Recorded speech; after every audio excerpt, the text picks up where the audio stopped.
welcome to the Amber Data Derivatives podcast. I'm here with Stephan Lutz, who is the CEO of BitMEX. Stephan, how are you? Hey, hi, I'm fine. Hi, Greg. Thanks for having me. Yeah, absolutely. Well, it's always an honor to have you on. I'm so glad to have you on again. Maybe we could just start a little bit with anyone who's new to BitMEX. We could start with the founding of BitMEX and a little bit of the history and, what does BitMEX offer? Yeah, well, that's actually a good starting point, as this is why I thought it's a good time to be with you again. We just had our 10th anniversary, and let me allow me a little bit of storytelling here. So, for number one, my joke is always BitMEX is like the Rothschild of crypto. So basically, one of the oldest one out there. Went basically from nothing to the biggest, and now to, you could call it a niche player. I mean, in a positive way. So a go-to place where people go if they really want to have the right trading, if they want to have a neutral platform, price discovery, undisturbed, and transparency, right? And this is going back, as you said, or as you asked, or where BitMEX comes from. This is actually in the founding ethos. So our founders did something very interesting, I'd say. So based on their experience in crypto trading with Mt. Gox at that time, they wanted to build a platform that is actually neutral, that doesn't reuse customers' funds, right, for something that's not just trading, margining, collateral placement. And they wanted to build something or a wallet that is as secure as it can be, not just from the technical standpoint, but from the procedural standpoint as well. And this explains already how BitMEX works. So people often relate the invention or the implementation of the Perpetual swap with BitMEX, which actually was a big thing at that time, which enabled the derivatives contract to behave more or less like a spot product. That is number one. Why? And why is that important? Because a Perpetual swap allows you to trade a spot-like crypto exposure with much less capital. So it's around capital efficiency. That was what they wanted to achieve there, which they did. But what is often, I would say, not forgotten, but it's going in the background, is what they did on top of it. So if you look at the funding mechanism that everyone knows these days, so if you trade derivatives, depending on the relation between short and longs, you have a funding, so incentivizing balancing the market in terms of longs and shorts. And there are all trading strategies around that. This was basically implemented first and in a well-meant way and in a well-done way by BitMEX. And this was accompanied by the idea of what is called an insurance fund. I mean, the name is a little bit misleading. It basically means, if you look at derivatives houses in the TradFi world, they have lines of defense, making sure that in a fierce market movement, if not all positions match each other, but still every winning position will get their money. So it's about making sure that the so-called auto-deleveraging, which means a forced close out of position, comes as late as possible. And they build a mechanism to build that up on a rules-based basis, not just discretionary, not just someone saying, I'll put some money in and then it's there and maybe I'll use it for this or maybe I don't, right? Mm-hmm. So but really saying, this is how the market works. Here is a market microstructure. So Perpetual swap funding mechanism, insurance fund on a rules-based basis, and then lastly, the wallet and funds engines, you could call it like this. What does it mean? At that point, 10 years ago, it was a proprietary wallet, all cold storage. These days, we have a mixture of cold and hot storage, but basically 95% of all funds are in cold storage. And the thing about the cold storage is not just the cold storage itself, it's always the procedure around signing for getting funds out of cold storage. And this is something we take very seriously at BitMEX, and which actually is, and it's always a mixed bag for me to speak about that, because yes, we've never lost a coin for 10 years. So for 10 years now, we have an impeccable history, but it means you can only lose, right? So, and this is what my security team, my wallets team is really concerned about, because they know, hey, we have an impeccable history, so everything's fine. But hey, we only can lose, we can't win, right? You can't say, yeah, we can guarantee this. So this is what's really ingrained. And if you take all of this together in a way, this is what BitMEX still is. So we want to be, and we are a venue that is quite neutral, right? If you look at price discovery, people sometimes complain about it because there is a lack of liquidity in some contracts. I mean, they perceive a lack of liquidity.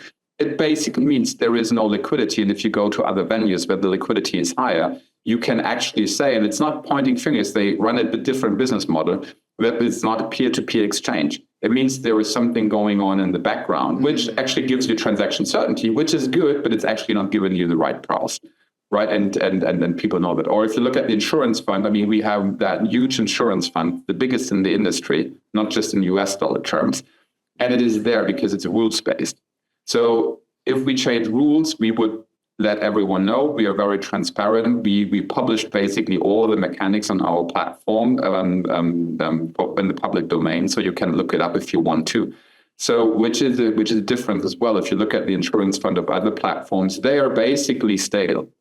And I don't mean stale in the way of it's the same amount. If the amount is the same, it's with us the same. It's not building up continuously because it's used sometimes, which is good, and this is how it should be. But if you say, well, you have the same insurance fund now as you have had 3 years ago, but your volumes just quadruple, you're like, something is different, right? So it's probably there. I mean, if the others use proof of reserves, proof of liabilities, you can prove that it's there.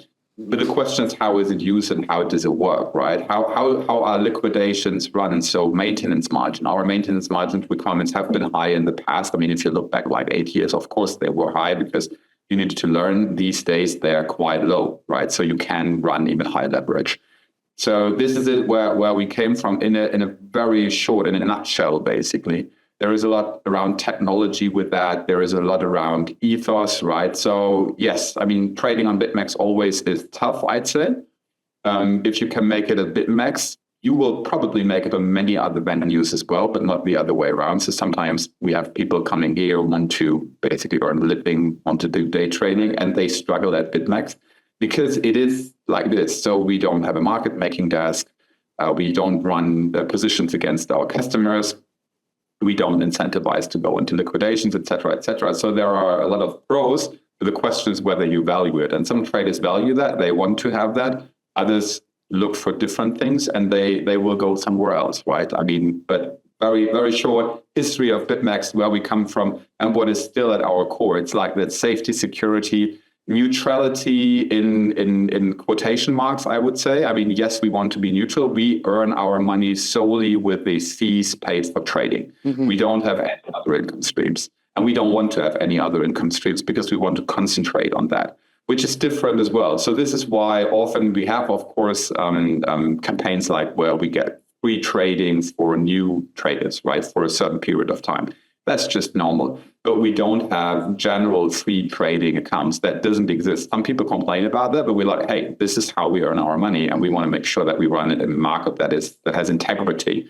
And that works in both ways. If everything goes up in the bull market, you can do a lot of things, but our markets have proven now, like the third 3.5 times, 3.5 bear markets, that they work even worse situations out there. And we want to be here in 10 years still. Yeah, well, that's fantastic. And congratulations to you and your team. I mean, obviously, we've had a lot of downturns. We've had a lot of, catastrophic events. If I think about FTX or even the COVID crash, the fact that you guys have had an insurance fund and no losses, beyond insurance funds or anything like that, I mean, it is amazing. In terms of the insurance fund itself, have you guys ever had a customer that essentially needs to draw on that insurance fund, and how does it get built up? Well, that's just, it is drawn upon regularly, I would say.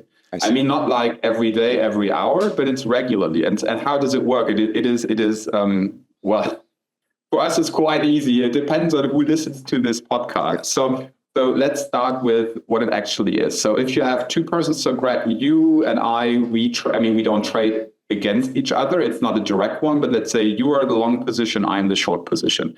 And now you win. So Bitcoin goes, let's say we trade Bitcoin, just 1 times leverage for the ease of the example.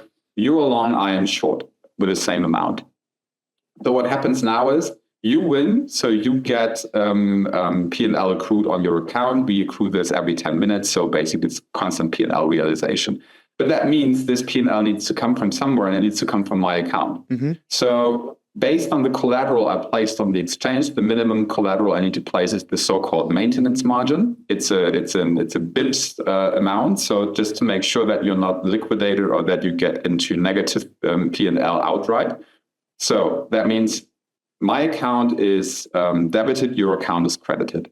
At the point where my account doesn't have enough margin anymore to fulfill the maintenance margin, my position is sent into liquidation. It just means my position is closed out and a new corresponding position for your long position is tried to be found in the market. So the insurance fund, so now if my position is going to be closed out, but the maintenance margin is still there, it means there is it's not a profit, but basically there is a leftover. So if all other things being equal and we have a complete fine sideways market for the time of this liquidation, my maintenance margin is taken and put into the insurance fund in full. There is no cutout, there is no profit that goes to the exchange, there is nothing that runs through our P&L, there is no market maker and no trader that actually gets this position. It's basically put in as a market order into the market. And if there is a leftover, that's allocated to the insurance fund. Now, what happens? So far, so good. And this is what many people mistake as, okay, there's money taken away. Now, the question is what happens further? If this position, so if my position cannot be filled again with a new trader, right, on the market, you would be left, if there would only be you and me in the market, you couldn't accrue further P&L. Because there is no collateral, this P&L could be taken from, because we're a peer-to-peer exchange. You're not trading against the house here. So, but that means if I drop off, the position cannot be replaced. I would need to force close out as a rule, your position as well, because otherwise there are uncovered losses on the exchange. Right? Someone needs to pay for it. And if there is no one to pay for it because there is no house you trade against peers and your peer just dropped off because there is not enough margin, then you can't maintain your position. So this is the so-called auto-deleveraging. It means if this happens in a market situation, your position would be closed out. But before it is closed out, the insurance fund will pay up to the amount allocated to specific contracts. We allocate the contract basically up to a specific amount. So you get your P&L even though there is no one, basically your position matched again. And it is paid out of the insurance fund. So this gives you why I say it's constantly drawn upon, because for the higher liquid contracts like in Bitcoin, Ethereum, this is not really an issue because there is enough liquidity that there is always someone wanting to get into this position and they take over the position, everything's fine. But for the lower liquidity contracts, especially in altcoins, etc., there's often the case that people have taken positions, very, very strong positions based on strong views about the market, what will happen, and they are taken or they are on the wrong foot. Right, so they place themselves on the wrong foot. So large positions drop off in respect to the liquidity, the real liquidity that you have on the market, as we don't trade as a house against any customer. And then the winning party is often compensated out of the insurance fund for the time being until there is someone coming into the market.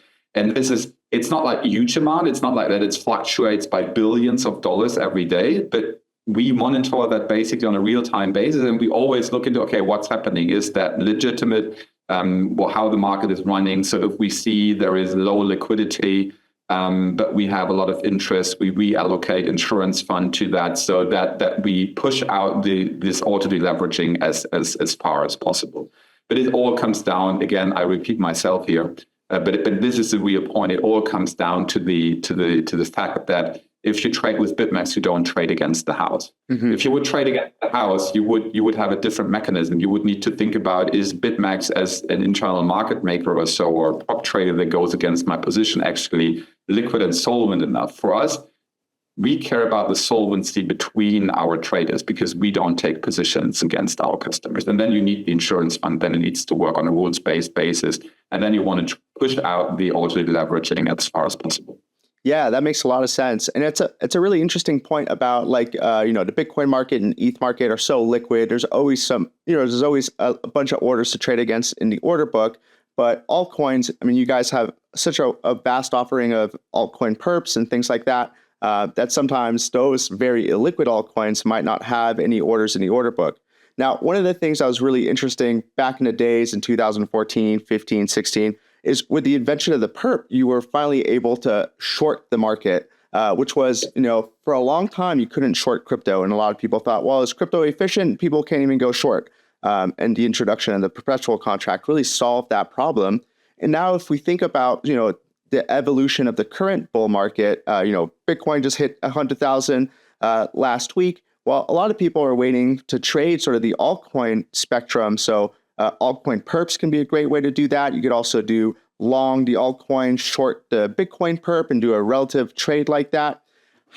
In order to have altcoin liquidity on an exchange like BitMEX, is there infrastructure in place to help professional market makers essentially be able to quote these smaller coins at all points? How does that look?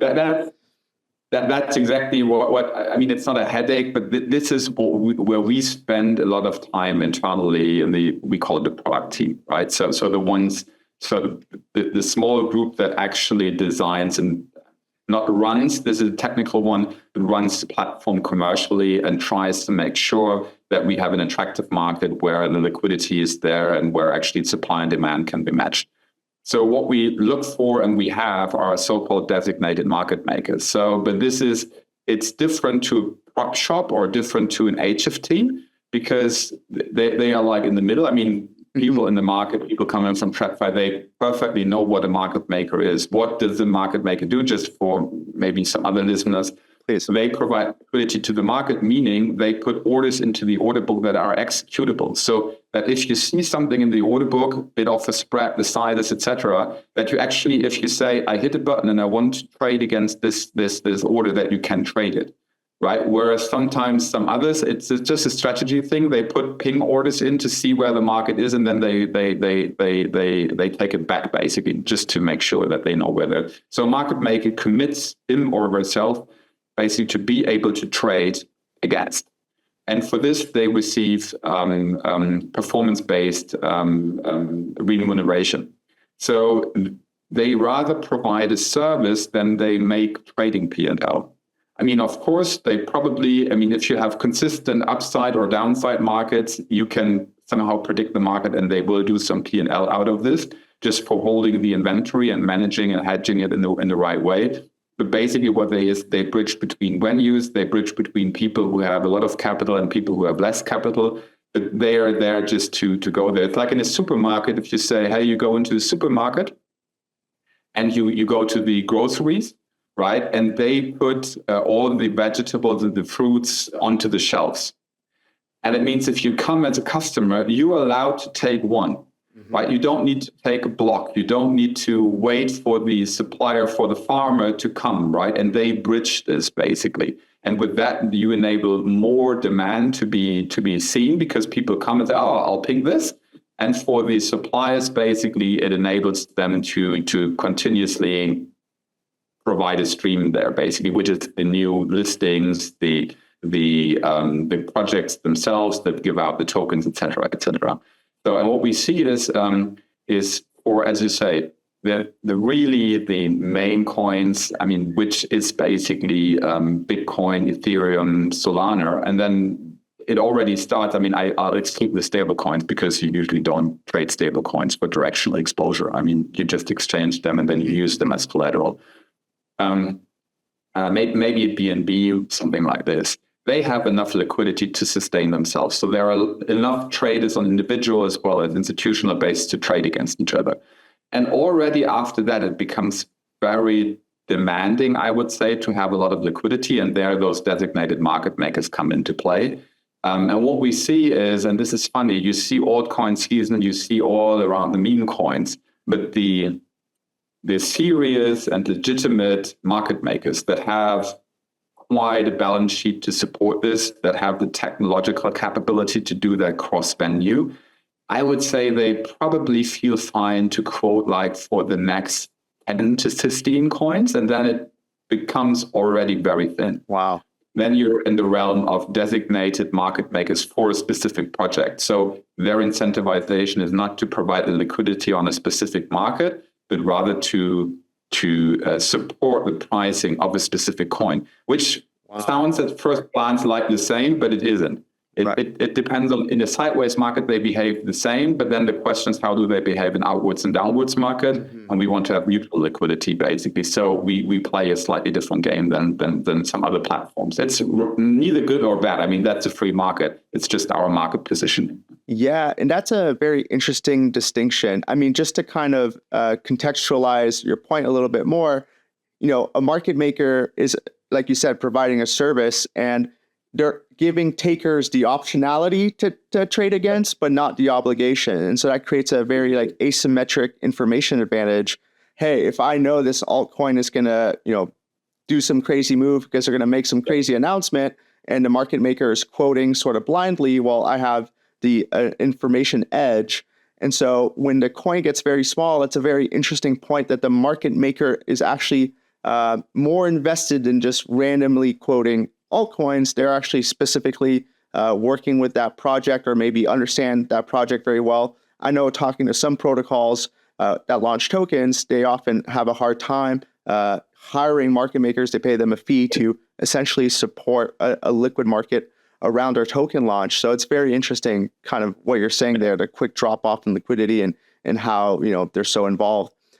Another point that I wonder about is that if I am depositing Bitcoin on BitMEX, but I'm market making on altcoins, there's a little bit of a currency conversion risk there. Am I able to deposit other cryptos on BitMEX? And is there a way to cross collateralize sort of that margin?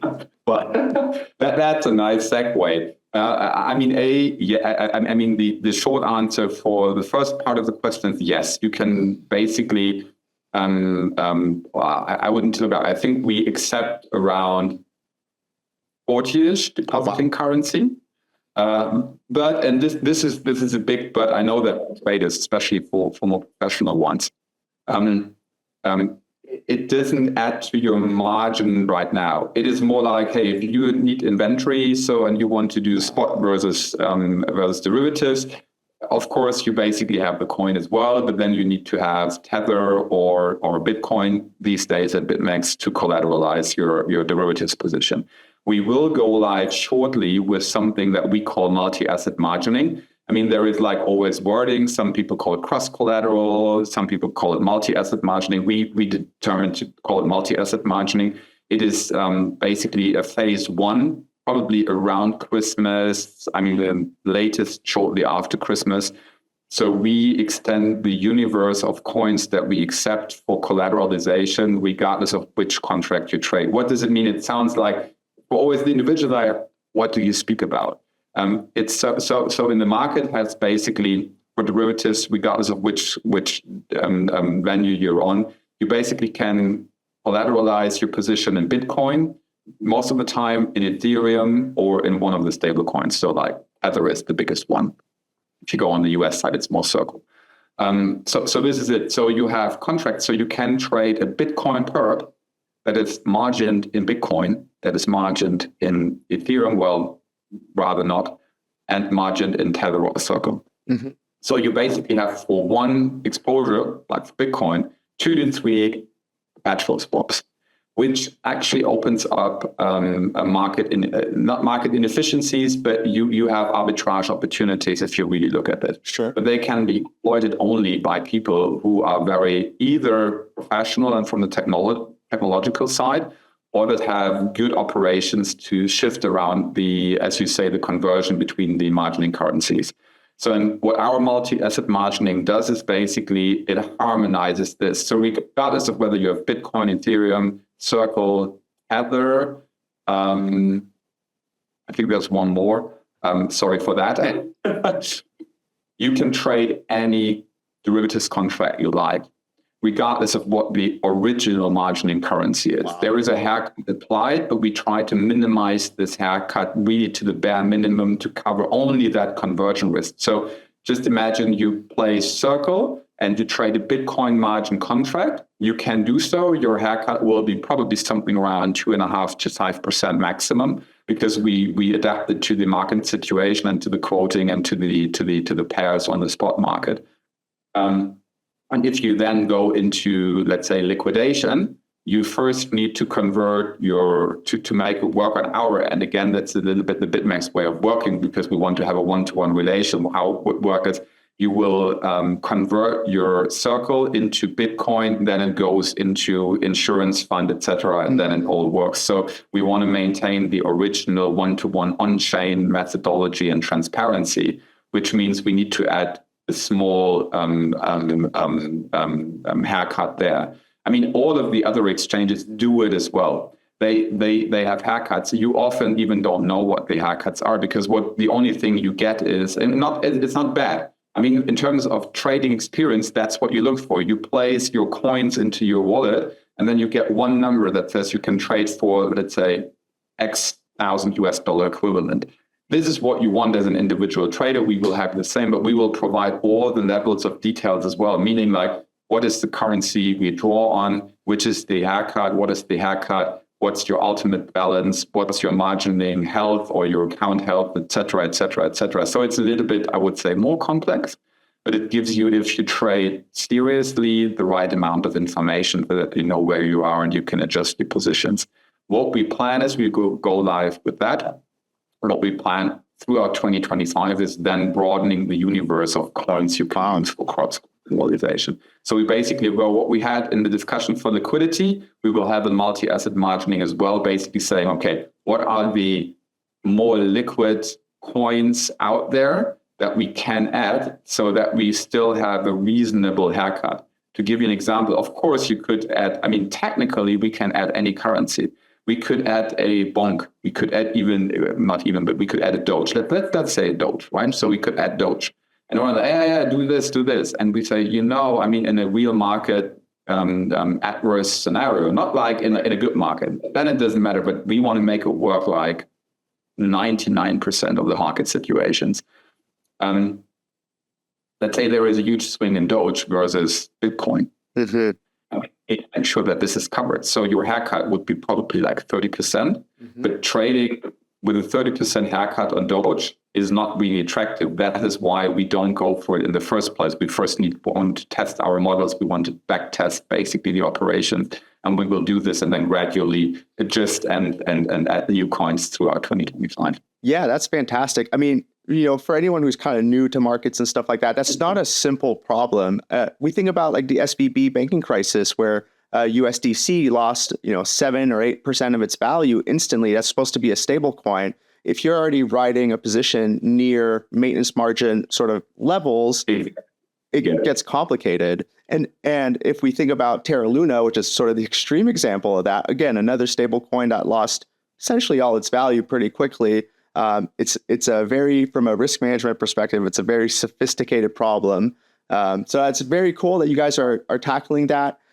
You made an interesting point. And it goes back and allow me one comment, because that's going back to the original start of the conversation. So people sometimes ask me, and I understand it, why do you make that so complex at BitMEX? I mean, we don't make it complex. It is just complex. But why do you speak about that? Why don't you just put a number out there and then you take it up? And I'm always like, because not that we don't want to, but because our mission is not to take position against our customers. You could harmonize and smoothen that from the outside, right? So the perception could be much smoother. We consume all the positions and we take the risk.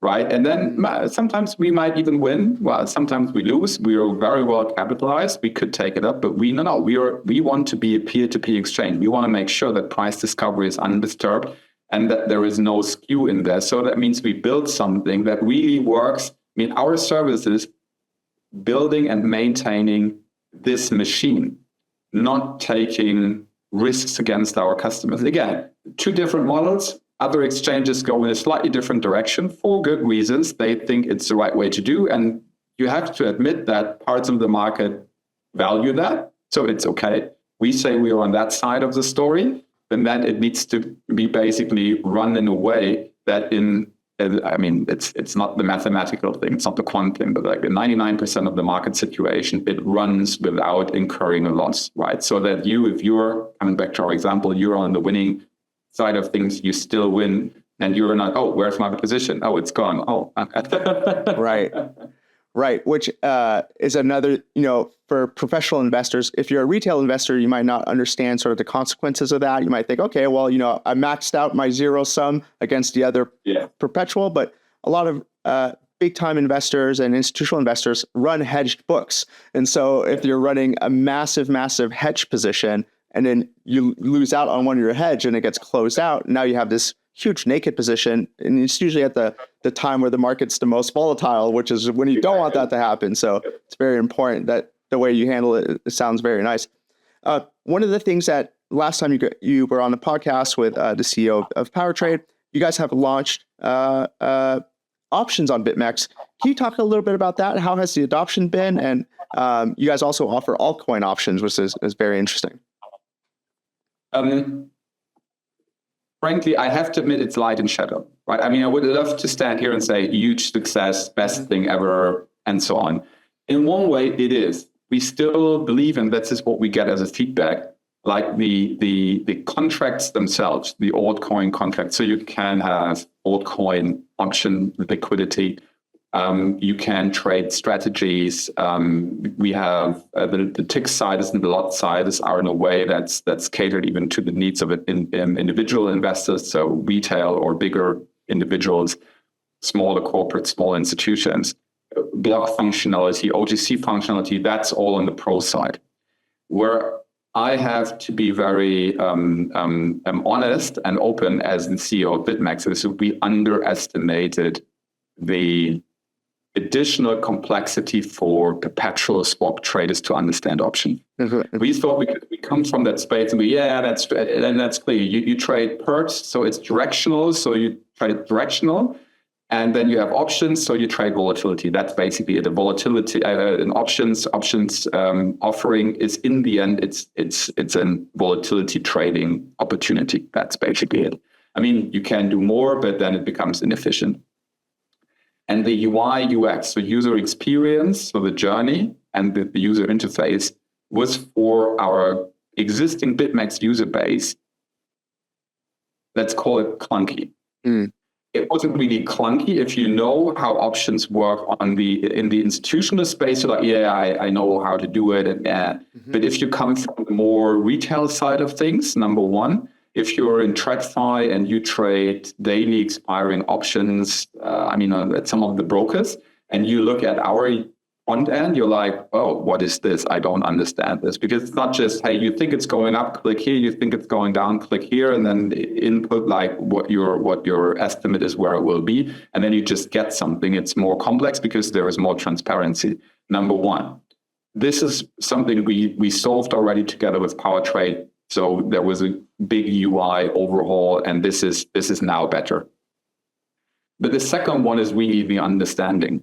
So we thought it's a natural add-on for the existing user base, where it actually was a long way to go for them to convert and to understand how to use it in the right way. So we saw people who used options as, let's say, a perp. So they're like, Bitcoin will moon, so I'll just go into a position. Oh, okay, here I have a far out of the money position, so that's cheap, so I'll take this. And then you never hit until expiry this position. So if you trade perps and you go into dated options, it's two things. It's options and it's dated, right? So if you go from dated futures to options, it's easier. But most of our traders trade perps. So the first thing is they need to get accustomed to the expiry thing. Then time value of money is the biggest thing in options, right? So you really need to balance out your time value of money. Otherwise, you are so far off basically that you never get into the money, or you pay so much money for your premium that it becomes inefficient, right? And then you ask, why should I actually trade this? And then going the strategies, that is picked up quite well. So I would say we have a good product that is very well fitted, and we see it in the take-up of the overall volumes, especially at PowerTrade. but it's better understood by lower or let's say smaller. I mean, and small is not a valuation or an appreciation, but just on the side of smaller institutions, because they hold currency, for example, they hold coins. They want to have yield enhancement strategies. You usually do that by options, and they love it. They love the OTC functionality. They love that you basically have a what's the right word for it? So you have a one-to-one support there. Right? We help that. For the broader audience, for the tens of thousands of individual BitMEX traders, we need to, I mean, we don't want to force convert them, but we need to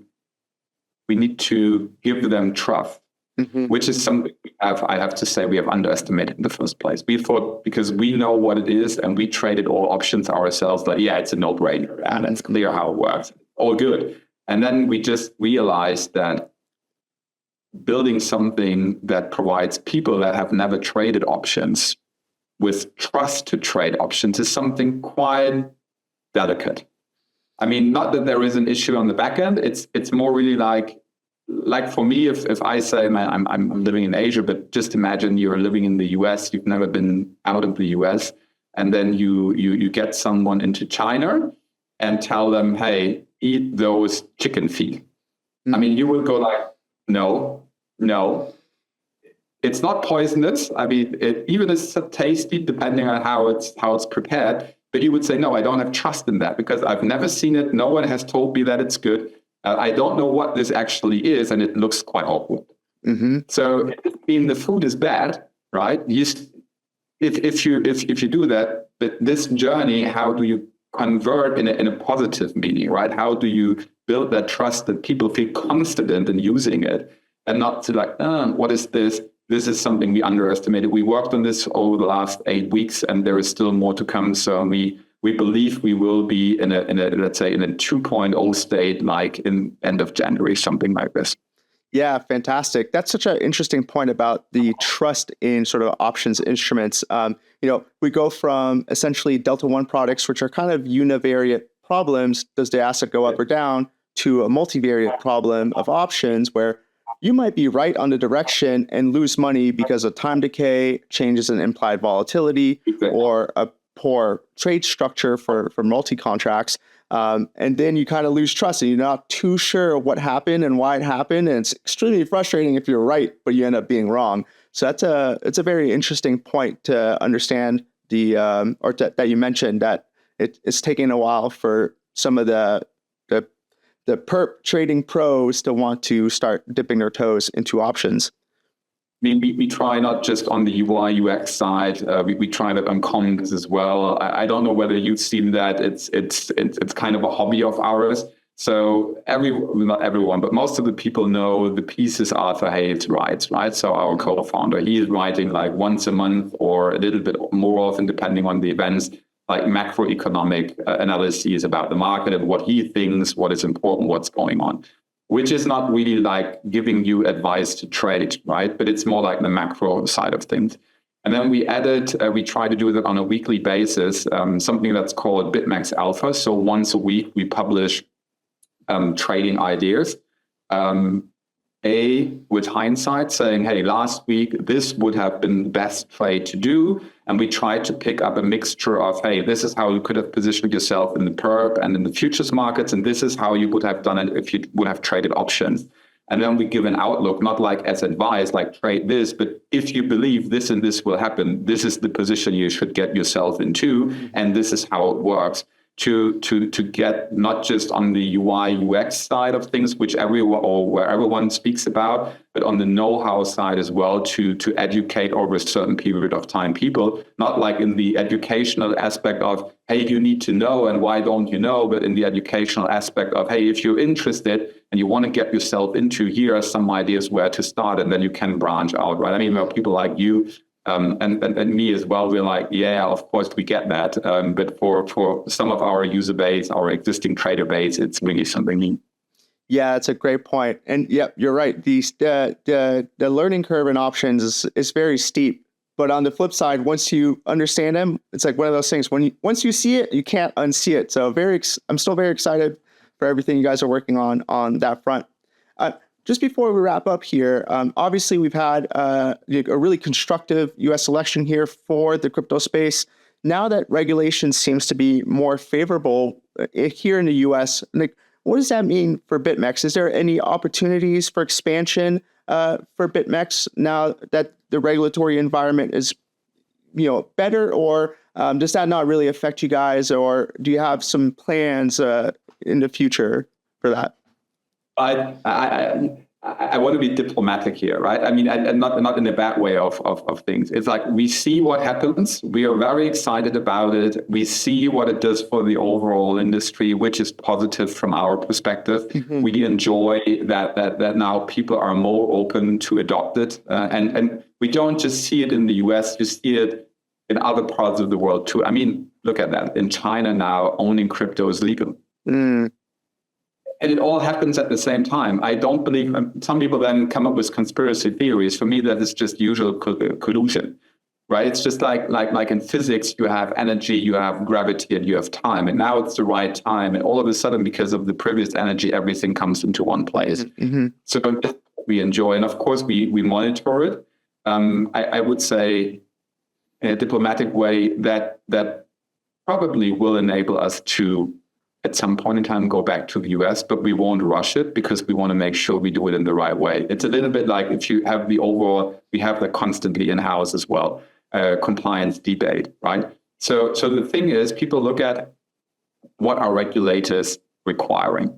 And then you see documents where it says, we do this because the regulator requires it. I always say, no. I do compliance and KYC. I mean, especially KYC, anti-money laundering, and the terrorist financing. Why? Because I want to have a platform that's run with integrity. Mm-hmm. I want to have traders that really are here to trade, that want to exchange crypto exposures. Let's put it like this. I mean, you could come up with definitions like hell. But this is it. I don't want to have people here that want to do something else because they will distort the price discovery functionality. And this is why I have all of this. This is why I have KYC. I want to make sure those people are real, that the funds are real. I want to make sure that they act in a legitimate way. I want to make sure that that we don't distort our price discovery functionality or price discovery mechanism. I want to make sure that we don't have fraudsters on the platform. Mm-hmm. This is why we have market surveillance, for example. I don't have market surveillance. I mean, don't get me wrong. I know it's. I mean, I don't want to be this red in the wrong way because it's set somewhere. Mm-hmm. Which means if I have a change in the regulatory approach, I welcome that because it gives me more flexibility to do it in a way that's fit for purpose for my business. But even if you would say tomorrow, all of the regulators around the globe, they waive all requirements, we would still do it. Mm-hmm. Because we the right thing to do, and we calibrate it in a way that it's right for the market, as we believe it. So we take a self-responsible stance here, right? So we have done it. I mean, which is often forgotten. We have been the first exchange, even prior to the US exchange, that had a fully verified user base.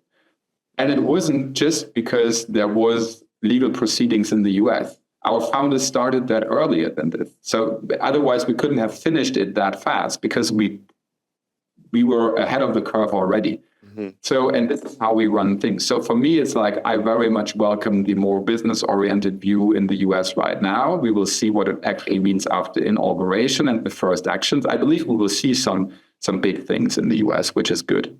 And then we see how we position ourselves once we have a little bit more clarity around that. But it doesn't mean that we did all of this stuff we did just because someone required it. And this means we will get rid of it because now we have a change. No, we are more like, we try to be like, you will call it otherwise, through the cycle. Mm-hmm. Right? We want to do, as I said earlier, with the founding ethos at BitMEX, this is where we are. So I would say we look at this not muted, but in a little bit more rational way right now. But we welcome the change we see, especially on the sentiment. It's a sentiment thing over and above all, and this is very positive for the industry. Yeah, that makes a lot of sense, and it's a very healthy long-term view that it builds over time. I think for us, when I speak for a lot of the U.S. base, there's a lot of exchanges like yourself that are just great exchanges. And I get frustrated that, the government wants to protect me from my own funds, but I should be able to, have the responsibility to trade overseas if I want to. So maybe that will change, but we'll see. Absolutely. Yeah. So Stephan, thank you so much for coming on. We like to just finish up the podcast with a few, fun personal questions. So a couple of questions here. The first one is, what do you like to do outside of work when you're not working at BitMEX for fun? And then do you have any advice for anyone who would like a career like yours that you would give them? I don't know whether we had that already. So I would say unchanged. So I do a lot of sports. Ranging from gym to basically Latin and ballroom dancing, which is I'm a bit older, so I guess for the younger folks, like, what is this? Actually, when you're married, I enjoy that with my wife. So it's really sport. I can just tell people, if you want to have a sport that is getting yourself into stamina and into coordination, it's Latin and ballroom dancing. If you do that for 1 or 2 years I'm not professional, not at all, but if you try to go over the social aspect of it, it's real sports. If you do it with your wife or with your partner, fiancé, whoever, it actually gives you a lot. You can learn about each other, how you interact, and it gives you even a lot about business, frankly. I don't want to overdo it here. It's really something I just enjoy, but it has so many connections because it is basically life. You have music, you try to behave in tandem with music, and then you do it in a specific way. So there are rules, but you are a little bit free to express yourself, but it's a lot of coordination. It's not just steps. I had to learn that later in my life, and I didn't know what parts of my body I can move. It's amazing. And if you do that like 2-3 hours a week, it's really sports. Again, gym is the natural one. Everyone knows gym. I like hiking. I like going out in nature. So if we have some time off with the family or so, we are always out somewhere. This is it. Reading. I love topics like, frankly, just personally, I love to get involved. And don't get me wrong, I'm not a politician. I'm not in any party, but in politics, and in even spirituality and religion. I'm just interested in that because it informs how we operate and how we cooperate with each other as humans. Very interesting. Yeah. And then maybe, my advice, there is no real advice. The real advice I have, this is what brought me into crypto, and which is often misunderstood by my old network. I actually love food space. If it's your interest, you should get into it. Get your hands dirty, as I say. Not just eat and then speak about it. This is all part of it, right? Like people like ourselves. We now speak about it, but basically we speak about it because we do something in that space. So it's a result. It's not the starting point, right? And this is so. If you like it, get yourself involved. Just do it. Just try, and then have which is good if you're in let's say further east. Be relaxed. Crypto is so fast paced in terms of changes. Just enjoy the ride. It's more like a roller coaster, and I like roller coasters. I love to get on roller coasters. So it's cool. So my TradFi experience before, professional TradFi experience, was basically, if you want to change something, let's start a change program. Let's plan for the next 3 years. Sometimes initiatives run for 5 years, right? And you're like, okay, so if you see something, don't expect that something changes. In crypto, it is, if you would do this is a guaranteed failure. If you think in terms like in traditional finance, you will fail. It is, and even here, if we do stuff, right, and we say, hey, there is something interesting, let's do this, and then we discuss and say, oh, it will take us 3 to 4 months to implement this. Sometimes we are there and like, no, we don't do it. Because time is of essence. And if you enjoy this, if you enjoy working even with time, then crypto is really a thing. So the other way, if you don't like it, I have to say, don't do it. Don't do it. So there are people, and it's not a value, it's not an appreciation, it's not meaning good or bad. It's just there are people who say, I value an environment that's predictable, at least in the midterm. I enjoy an environment where I can look ahead and I know, well, you never know, but you think you know, like, okay, this is the direction of travel in 2 to 3 years' time. It will be like this. So I adapt my actions. It means you work internally on efficiency. Because then you say, this is where I want to go. I optimize the way to it. So this is efficiency. In crypto, you need to work with efficacy. So basically, how can I make an impact in a short period of time with limited resources? Yes, there is a level of efficiency that's required, but actually you think about efficacy, not about efficiency.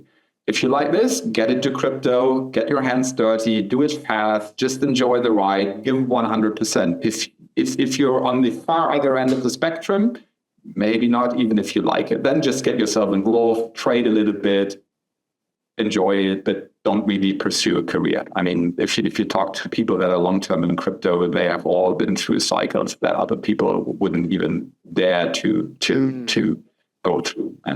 Yeah, that's fascinating. What a nice distinction, efficacy or efficiency versus a mature industry. You're just trying to get a little bit more efficient, eke out a little bit of a predictable edge.